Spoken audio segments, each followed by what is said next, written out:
Ces derniers mois, j'étais dans une phase très très compliquée par rapport au taf. Je pense qu'il y en a pas mal d'entre vous qui l'ont remarqué parce que j'ai quand même reçu des messages et vu mes réponses, je pense que vous avez senti qu'il y avait un truc qui allait pas. Ça a été très compliqué parce qu'en fait, en avril dernier, j'ai changé de mission, mais toujours chez le même client. Donc en fait, mon environnement de travail n'a pas changé. Je fais toujours au même endroit, je suis toujours avec les mêmes personnes, mais juste je bosse plus sur le même projet que sur lequel j'ai bossé pendant plusieurs années. Et en fait, je me suis retrouvée toute seule sur cette mission, à gérer plein de choses que j'avais pas forcément l'habitude de gérer au début. Commencer un nouveau projet seul, c'est pas facile. La charge de travail n'est pas la même. Donc je me suis retrouvée sous l'eau, chose qui devait arriver un jour. Tellement sous l'eau mentalement que je pleurais quasi tous les 3 jours. Parce qu'à ce moment-là, j'avais pas mal de choses aussi à gérer côté influence. C'était tout nouveau pour moi, le nouveau projet. Je me suis faite submerger par le stress. J'étais pas bien. Forcément, qui en payait les frais? Hugo. Et puis un jour, il en a eu marre, quoi. Il m'a dit, bon, il faut choisir. Là, tu peux pas faire les deux activités, c'est pas possible. J'étais crevée, je sais pas, je stressais tout le temps, j'étais angoissée, j'étais pas bien. En fait, je pensais tout le temps aux deux. Et à mon taf, et à l'influence, et surtout à mon taf. Ça me prenait... franchement, j'y pensais le soir avant de dormir, le matin en me réveillant. Et à ce moment-là, j'ai pris la décision de tout arrêter, de quitter mon taf.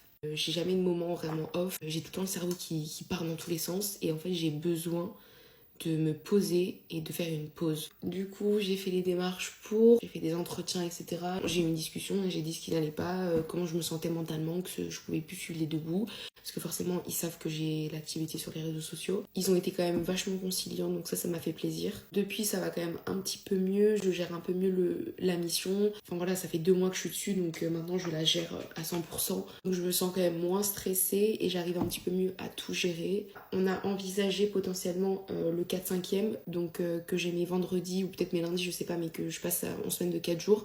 Pour le moment, rien n'est fait. Je sais pas si ça sera fait de suite, je vous avoue. Je mesure aussi la chance que j'ai d'avoir un travail, d'avoir quand même un travail qui me plaît plus ou moins, pas un travail qui me passionne vraiment, je vais pas vous mentir, mais dans lequel je suis quand même bien. C'est vrai que d'arrêter tout ça, c'est pas à prendre à la légère, fallait vraiment réfléchir et j'ai beaucoup réfléchi. Honnêtement, à l'heure actuelle, je suis contente de ne pas avoir tout arrêté. Ça a été des longues discussions même avec mes parents, hein. Parce qu'attention, mes parents sont pas à 100% pour, enfin mon père oui, ma mère pas du tout. Et elle a peur pour moi, donc je comprends. Parce que je pense que ça aurait été quand même précipité. Ça fait des années que j'ai vraiment un rythme, que j'ai toujours travaillé, que j'ai toujours eu 2 emplois, j'ai toujours cumulé plein de choses, même quand j'étais étudiante, quand j'étais en alternance. C'est quelque chose que j'ai l'habitude de faire. Donc sans, je sais pas comment je serais. Je vous tiendrai au courant de toute façon, mais pour le moment ce n'est plus d'actualité. Et je suis curieuse de savoir ce que vous en pensez en commentaire. Je pense que vous allez être de mon avis et que vous allez me dire que j'ai peut-être bien fait de pas quitter mon taf.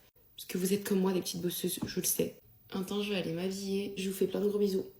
Bonne semaine.